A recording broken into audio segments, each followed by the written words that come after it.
Vous savez, le fer, c'est un peu comme le carburant de notre corps. Mais, savez-vous vraiment comment il est stocké et utilisé? Aujourd'hui, on parle de la ferritine, ce petit héros souvent négligé mais pourtant essentiel à notre santé. Et si je vous disais qu'il est responsable de garder vos réserves de fer intactes, prêtes à être utilisées au moment où vous en avez le plus besoin? Intrigué? Alors restez avec moi, car on va découvrir ensemble tout ce qu'il faut savoir sur la ferritine. Commençons par le début. Qu'est-ce que la ferritine exactement? Et quel rôle joue-t-elle dans notre corps? La ferritine est une protéine présente dans notre organisme, et elle a une mission très importante, stocker le fer. Le fer, comme vous le savez peut-être, est essentiel à notre santé, notamment pour transporter l'oxygène dans le sang grâce à l'hémoglobine. Mais l'excès de fer peut être toxique pour notre corps. C'est là qu'intervient la ferritine. Elle agit comme un garde-fou, un peu comme une éponge qui absorbe le fer lorsqu'il est en surplus et le stocke de manière sécurisée dans les cellules, principalement dans le foie, la rate et la moelle osseuse. Ce n'est pas tout. Lorsque notre corps a besoin de fer, la ferritine libère celui-ci de façon contrôlée, de manière à garantir que notre corps en a toujours assez, sans risquer un excès dangereux. Prenons un exemple simple. Imaginez que vous êtes en train de courir un marathon.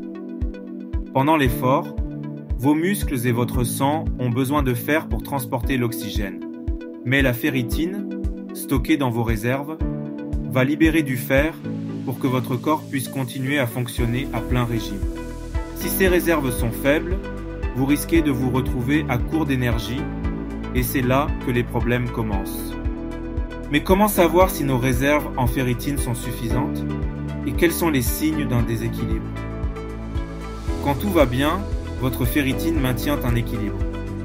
Mais parfois, cet équilibre peut être perturbé. Parlons des deux extrêmes, la carence en ferritine et l'excès de ferritine. La carence en ferritine, c'est une situation assez courante, surtout chez les femmes, en raison des règles ou de régimes alimentaires pauvres en fer. Quand votre ferritine baisse, votre corps a moins de fer disponible pour fabriquer de l'hémoglobine et transporter l'oxygène. Cela peut entraîner de la fatigue, de la pâleur, des vertiges et même des essoufflements. Les sportifs, les végétariens ou les personnes qui suivent des régimes stricts sont souvent plus vulnérables. L'excès de ferritine. Moins connu, mais tout aussi important, un excès de ferritine peut être problématique. Lorsque votre corps stocke trop de fer, cela peut entraîner des complications graves comme des maladies cardiaques, des problèmes hépatiques, voire un diabète. Les causes d'un excès de ferritine peuvent inclure des maladies génétiques comme l'hémochromatose, où le corps absorbe trop de fer, ou encore une inflammation chronique.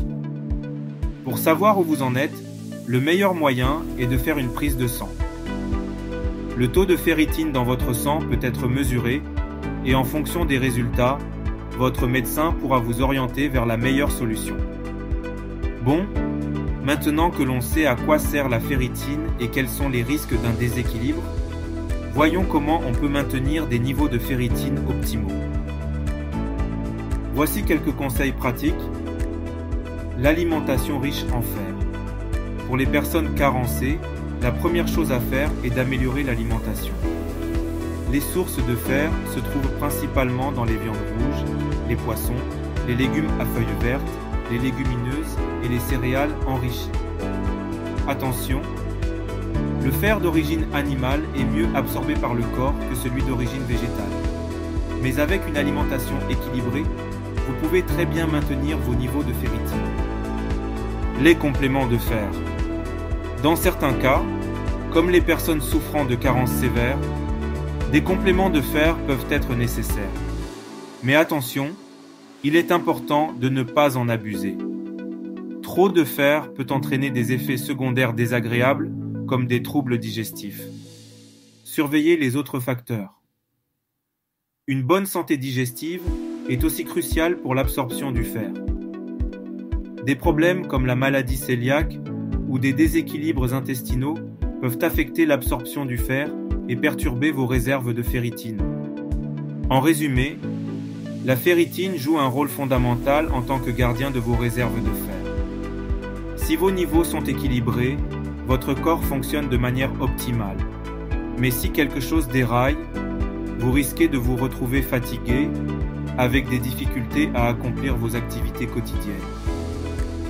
Heureusement, avec une alimentation adéquate et quelques ajustements de style de vie, vous pouvez facilement garder le contrôle de vos réserves en fer. Alors, si vous avez des doutes sur vos niveaux de ferritine, n'attendez pas pour consulter un médecin et faire un bilan sanguin. C'est un petit geste qui peut vraiment faire une grande différence pour votre santé. Si cette vidéo vous a aidé, ou si vous avez d'autres questions sur le fer ou la ferritine, n'hésitez pas à les poser en commentaire. Et si vous voulez d'autres conseils santé, pensez à vous abonner pour ne rien manquer. À très bientôt et prenez soin de vous.